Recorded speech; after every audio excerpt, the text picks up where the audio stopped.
अस्सलाम वालेकुम students, welcome to channel सायर मेडिकल लर्निंग। स्टूडेंट्स, आज की इस प्रेजेंटेशन के अंदर हम जानेंगे osmoregulatory function of kidney.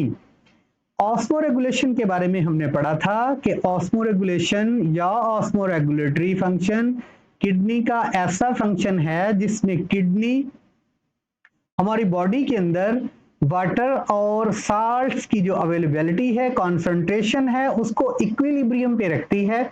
यानी ऑस्मोरेगुलेटरी फंक्शन किडनी का ये होगा कि हमारी जो किडनी है वो बॉडी के अंदर पानी और नमकियात की जो ऑप्टिमम कॉन्सेंट्रेशन है उसको इक्विलिब्रियम पे रखेगी। That is called osmoregulation. अब इसको हम इस तरह रीड करके देखेंगे। Osmoregulation is defined as the regulation of concentration of water and salts in blood and other body fluid. ऑस्मोरेगुलेशन से मुराद है कि बॉडी के अंदर वाटर एंड साल्ट की कॉन्सेंट्रेशन को जो है वो मेंटेन रखना और जो बॉडी फ्लूइड है उसकी कॉन्सेंट्रेशन को मेंटेन रखना, ये ऑस्मो रेगुलेशन कहलाएगा। अब बॉडी को अगर पानी की ज्यादा फराहमी हो रही है तो फिर भी बॉडी ने, किडनी ने इसको इक्विलिब्रियम पे रखना है। बॉडी के अंदर इसकी कॉन्सेंट्रेशन को, वाटर की कॉन्सेंट्रेशन को, अगर ज्यादा देर तक जो वाटर की अवेलेबिलिटी है वो बॉडी को नहीं मिली तो तब किडनी ने क्या फंक्शन परफॉर्म करना है जिसकी वजह से बॉडी जो है उसको डिहाइड्रेशन से बचाया जाए या तो जो फ्लूइड है उसके लॉस को बचाया जाए। यही जो फंक्शन है वो ऑस्मो रेगुलेशन कहलाएगा। उस फंक्शन के बारे में, किडनी की फिजियोलॉजी जानेंगे हम। अब रीडिंग से स्टार्ट करते हैं कि kidney play important role in osmoregulation by regulating the water content of blood. ठीक है, किडनी इंपॉर्टेंट रोल प्ले करता है किसके अंदर? ऑस्मो रेगुलेशन के अंदर। क्या करता है? रेगुलेट करता है वाटर को, वाटर कंटेंट्स को ब्लड के अंदर। ब्लड के जितने भी वाटर कंटेंट हैं ब्लड के अंदर, फ्लूइड के अंदर, ब्लड स्ट्रीम के अंदर पानी है, उसके बाद नमकियात हैं, ठीक है, आयंस हैं, मिनरल्स जो है, ये जितने भी प्रेजेंट्स हैं ब्लड के अंदर, उन कंटेंट्स को इसने रेगुलेट रखना है, ऑप्टिमम लेवल तक रखना है। यही ऑस्मो रेगुलेशन का असूल है और यही ऑस्मो रेगुलेशन है। It is an important process as a excessive loss of water concentrates the body fluids। अब ये जरूरी है, ये प्रोसेस इसलिए है कि एक्सेसिव लॉस ऑफ वाटर, अब जब बहुत ज्यादा पानी जो है वो बॉडी से लॉस हो जा, उसका लॉस होता है, कॉन्सेंट्रेट्स द बॉडी फ्लूइड, जो बॉडी फ्लूइड है वो कॉन्सेंट्रेटेड हो जाता है, यानी उसकी कॉन्सेंट्रेशन ज्यादा हो जाती है। फ्लूइड्स की कॉन्सेंट्रेशन ज्यादा हो जाने की वजह से हाइपर जो टॉन्सिटी है या हाइपरटोनिक सोल्यूशन है उसकी फॉर्मेशन हो जाती है अगर बॉडी से ज्यादा पानी लॉस हो रहा हो तो। Whereas excessive intake of water dilute them, अगर पानी ज्यादा मिकदार में इनटेक किया जा रहा है तो वहां पे जो है ये जितने भी फ्लूइड होगा ये डाइल्यूट हो जाएगा। यानी अगर बॉडी से पानी ज्यादा मिकदार में लॉस होगा तो यहाँ पे जो फ्लूइड होगा वो कॉन्सेंट्रेटेड होगा। ठीक है, अगर बॉडी के अंदर ज्यादा मिकदार में पानी पिया जा रहा है तो वही फ्लूइड जो बॉडी फ्लूइड कहलाता है वो डाइल्यूट हो जाएगा। ठीक है, ये इंपॉर्टेंट फंक्शन कौन परफॉर्म कर रहा है? किडनी। ठीक है, अगर हम ज्यादा मिकदार में पानी ले रहे हैं तो किडनी इसको ज्यादा मिकदार में एलिमिनेट करेगी। अगर हमें पानी ज्यादा देर तक मिलता ही नहीं है तो किडनी इसके रीअब्जॉर्प्शन को रोक देगी, ताकि रीअब्जॉर्प्शन ज्यादा करके इसके ज़िया को रोक देगी ताकि ज्यादा पानी बॉडी से एलिमिनेट ना हो और जो वाटर प्रेजेंट या फ्लूइड प्रेजेंट बॉडी के अंदर वो कॉन्सेंट्रेटेड ना हो। ये मैकेनिज्म जानते हैं students? When there is excessive water in the body fluid, अगर पानी बॉडी फ्लूइड के अंदर ज्यादा है, ठीक है, पीने के लिए पानी मिल रहा है, kidney form dilute hypotonic urine, फिर किडनी जो है वो हाइपोटोनिक यूरिन बनाएगी।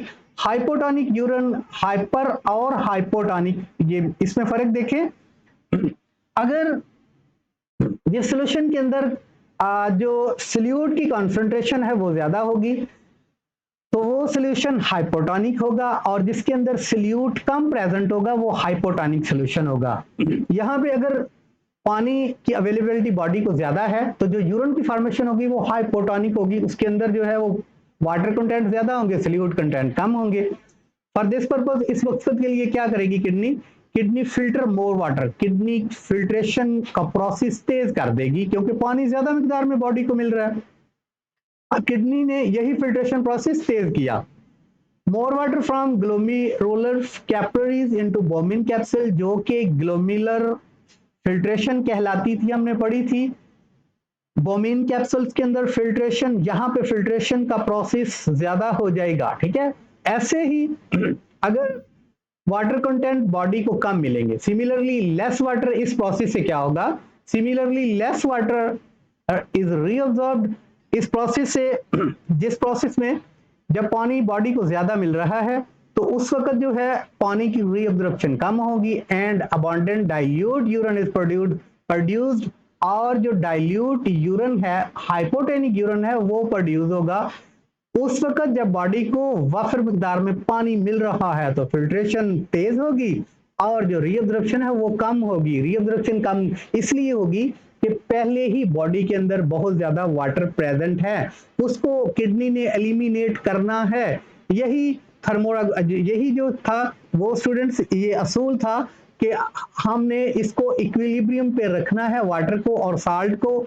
यही ऑस्मोरेगुलेटरी फंक्शन किडनी का है कि अगर पानी बॉडी के अंदर ज्यादा है तो इसने तेजी से इसको एलिमिनेट करना है, ठीक है।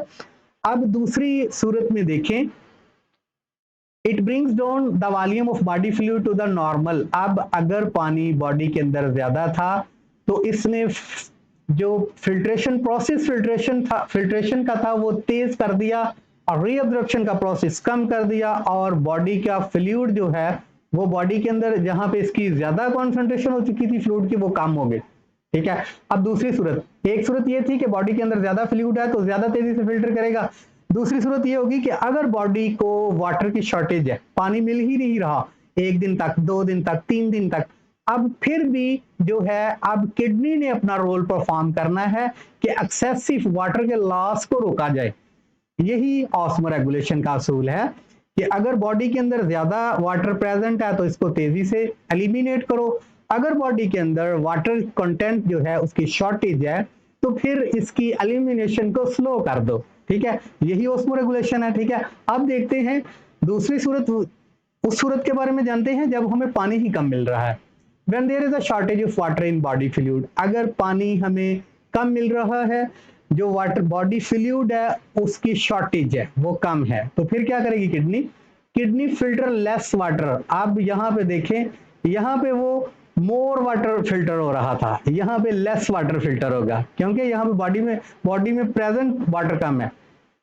किडनी फिल्टर लेस वाटर, कम पानी को फिल्टर करेगा फ्रॉम ग्लोमेरुलर कैपिलरीज, वो बोमिन कैप्सूल के अंदर जो फिल्ट्रेशन थी उसको कम करेगा। उसके बाद अगर वहां पे फिल्ट्रेशन हो भी जाए फिर क्या करेगा kidney, and the rate of reabsorption of water is increased. यहां से जो फिल्ट्रेशन हो जाएगी पहले कम करेगा, अगर जो हो भी जाएगी फिर वो रीअब्जॉर्प्शन जो हमने पढ़ा था, रीअब्जॉर्प्शन प्रोसेस में वाटर कंटेंट्स को दोबारा कैपिलरीज में लूप से, डिसेंडिंग लूप से उसकी रीअब्जॉर्प्शन करके ब्लड के अंदर दोबारा भेजेगा, क्योंकि उसको पता होगा कि यहाँ पे बॉडी के अंदर पहले ही वाटर की शॉर्टेज है, इसलिए फिल्ट्रेशन कम करेगा। फिल्ट्रेशन में जो वाटर लॉस होगा उसको दोबारा से डिसेंडिंग लूप से रीअब्जॉर्प्शन प्रोसेस से ब्लड के अंदर भेजेगा, ठीक है। अब less filtration and more reabsorption, अब एक तो फिल्ट्रेशन जो है लेस हुई, अब्जॉर्प्शन मोर हुई, ठीक है। रीअब्जॉर्प्शन मोर होगी, रीअब्जॉर्प्शन को तेज कर दिया कि दोबारा से जो पानी जाया हो रहा है उसको दोबारा से बॉडी के अंदर शामिल करो, ठीक है। ये इस प्रोसेस से क्या होगा, produce small amount of concentrated hypertonic urine. अब जो है हाइपरटोनिक जो यूरिन है वो प्रोड्यूस होगा क्योंकि उस सोल्यूशन जो यूरिन है वो एक सोल्यूशन सा फॉर्मेशन उसकी हो चुकी है, उसके अंदर सल्यूट ज्यादा है, ठीक है, मतलब उसके अंदर आयन ज्यादा है, ठीक है, यूरिया, यूरिक एसिड, ठीक है, उसके बाद कैल्शियम आयन है, ठीक है, पोटाशियम आयन है, इसकी कॉन्सेंट्रेशन ज्यादा होगी, वाटर कंटेंट कम होंगे, इसलिए ये हाइपोटोनिक है। ये हाइपोटोनिक इसलिए था कि इसके अंदर वाटर ज्यादा प्रेजेंट था और सॉल्यूट कम थे। ये हाइपोटोनिक यूरिन था। हाइपोटोनिक यूरिन उस वक्त फॉर्मेशन इसकी होगी जब बॉडी के अंदर ऑलरेडी वाटर कंटेंट कम होगा, तब जो यूरिन प्रोड्यूस होगा वो हाइपोटोनिक यूरिन होगा। जब कभी आप ज्यादा देर तक पानी ना पिए तो आप यूरिन पास करें तो आप देखें कि वो थिक्की येलोइश यूरिन है, ठीक है, उसमें से स्मेल भी है या उसके अंदर जो आयंस की कॉन्सेंट्रेशन है वो ज्यादा होने की वजह से उसके अंदर स्मेल भी आ सकती है, उसका कलर भी चेंज हो सकता है, ठीक है। अब student it increase the volume of body fluid to normal. अब इस प्रोसेस से रीअब्जॉर्प्शन से क्या होगा कि बॉडी फ्लूइड का जो वॉल्यूम है उसको नॉर्मल किया जाएगा, ठीक है। This whole process is under hormonal control. ये हार्मोन के अंडर कंट्रोल है कि हार्मोन जो है कुछ एल्डोस्टेरोन हार्मोन, इस टाइप्स के हार्मोन जो है वो बॉडी के अंदर डिटेक्ट करते हैं कि किस आयंस की बॉडी के अंदर कॉन्सेंट्रेशन ज्यादा है, किसकी कम है। और कुछ हार्मोन जो है वो वाटर की कॉन्सेंट्रेशन को डिटेक्ट करते हैं, कितनी मिकदार में बॉडी के अंदर पानी प्रेजेंट है, और उसी के अकॉर्डिंगली जो है वो नेफ्रॉन को या किडनी को जो है वो डायरेक्शन जारी होती है कि वो स्पीड से इसको एलिमिनेट करे, फिल्टर करे, या इसको जो है वो रीअब्जॉर्प्शन को स्पीड अप कर दे। तो स्टूडेंट्स ये हमने ऑस्मोरेगुलेशन में किडनी का किरदार पढ़ा, किडनी की फिजियोलॉजी पढ़ी कि किडनी किस तरह से ऑस्मोरेगुलेशन में कभी फिल्ट्रेशन ज्यादा करता है, बॉडी फ्लूइड ज्यादा हो तो अगर बॉडी फ्लूइड कम है, पानी बॉडी को मिलता कम है, तो वो अपने फिल्ट्रेशन कम कर देता है और रीअब्जॉर्प्शन ज्यादा कर देता है, ठीक है। तो स्टूडेंट्स उम्मीद है इस लेक्चर की समझ आई होगी। इंशाल्लाह जो नेक्स्ट हमारा टॉपिक होगा उसके साथ दोबारा मुलाकात होगी। अस्सलाम वालेकुम।